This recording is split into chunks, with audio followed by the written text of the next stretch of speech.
எனக்கு ஒரு ஹைக்கூ கவிதை நினைவுக்கு வந்தது. அந்த முதியோர் இல்லத்தை போய் சுற்றி பார்த்துட்டு அங்கே இருக்கிறவங்க எல்லாம் கொஞ்சம் இன்ட்ராக்ட் பண்ணிட்டு வரும்போது அந்த ஹைக்கூ கவிதை அப்போ தான் நான் படித்தப்போ ஏற்படுத்தின பாதிப்பை விட அங்கே சுற்றி பார்த்துட்டு வரும்போது அந்த கவிதை எனக்கு ஏற்படுத்திய பாதிப்பு அதிகம்.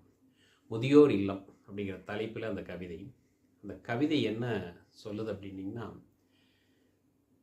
பால் குடித்த மிருகங்கள் அவ்வப்போது வந்து மனிதர்களை பார்த்து செல்லும் இடம். அவ்வளோதான். பால் குடித்த மிருகங்கள் அவ்வப்போது வந்து மனிதர்களை பார்த்து செல்லும் இடம் முதியோர் இல்லம். இது படிக்கும்போது எனக்கு கொஞ்சம் வலிச்சது. ஆனால் அந்த முதியோர் இல்லத்துக்குள்ளே போய் அவங்களையெல்லாம் சந்தித்து பேசிட்டு வந்ததுக்கப்புறம் உண்மையிலேயே இந்த கவிதை என்னை ரொம்ப பாதிச்சது.